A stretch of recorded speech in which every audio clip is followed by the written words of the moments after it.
going on with the NBA with all this gambling scandal? I am shocked and appalled. Charges of illegal gambling and sports rigging allegations?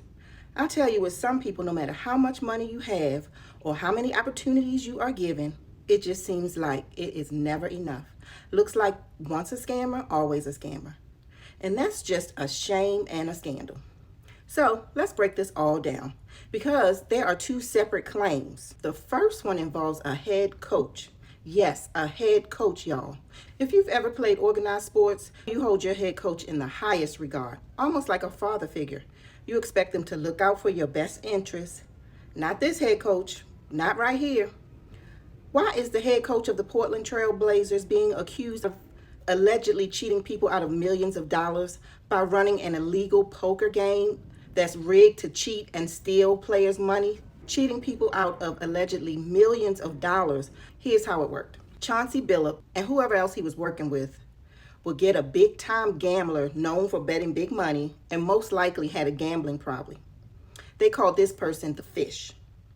They would invite the Fish to a secret poker game, telling him that a wealthy NBA player would be playing and that the celebrity NBA player liked to bet big and really didn't know how to play poker that well. They called this NBA player the face card.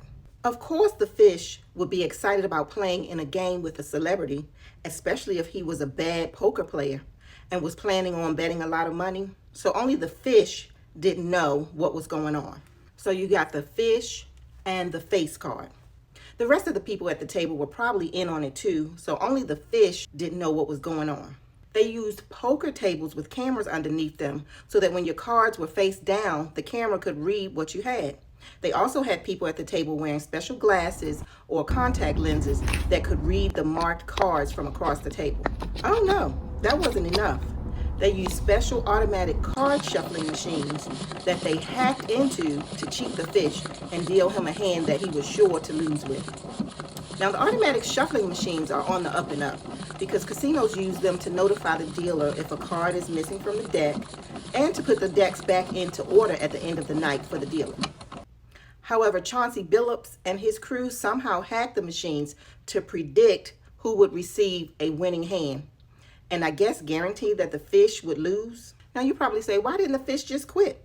Well, remember, they researched who was selected to be the Fish. They had to be wealthy, had to be a big-time gambler, had to be somebody who probably chased their losses, meaning even though they were losing, they continued to play, trying to recoup the money that they lost. Gambling is very addictive, and these people preyed on these gambling addicts that they called the Fish. So that was one side of the indictment. Now, the other allegations has to do with betting on the actual game. So in sports betting, it's more than just betting on who wins or who loses the game. You can bet on all kinds of things. You can bet on individual players, on their performance. And so Terry Rozier and Damon Jones were both in the league. And what Terry Rozier did, he was so bold, he would tell the gamblers, look, I'm going to fake an injury and take myself out of the game. It won't be announced before the game, so nobody will know that I'm not going to be playing. But y'all will know that I'm not going to be playing, so you can bet against my team and potentially win big. And sure enough, at one of the games, about 9 minutes into the game, he faked an injury and took himself out of the game. And just like he predicted, the people he had given the inside information to ended up winning big. Damon Jones did the same thing, but he would tell information that wasn't released yet about the team or about other players. I believe it's being reported in one instance, they weren't for sure if LeBron James was going to play. I think he had an ankle injury that maybe he could play, maybe he didn't. So the team had got word from the doctor, I suppose, that no, LeBron wasn't going to play, but it hadn't been announced to the public. Damon Jones gave this information to gamblers, and they bet against LeBron's team, and again, they won big.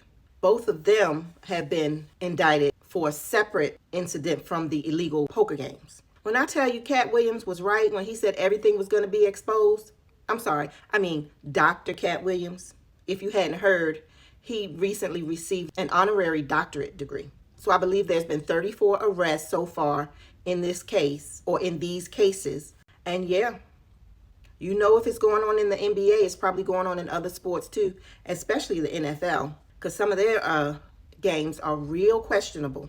But right now, I just wanted to bring you up to speed on this crazy NBA gambling scandal.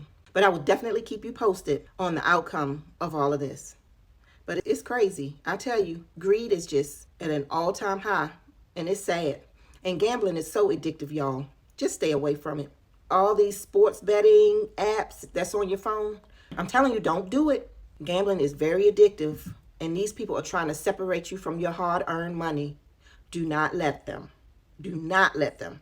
Just stay away from gambling. It's to a point where we can't even enjoy the game now. Now we're going to be watching, is that fake? Is that fake? Did he do that on purpose? And there's so many other stories out about how professional sports is being manipulated. But yeah, that's it and that's all. I'll see you in my next video. Bye.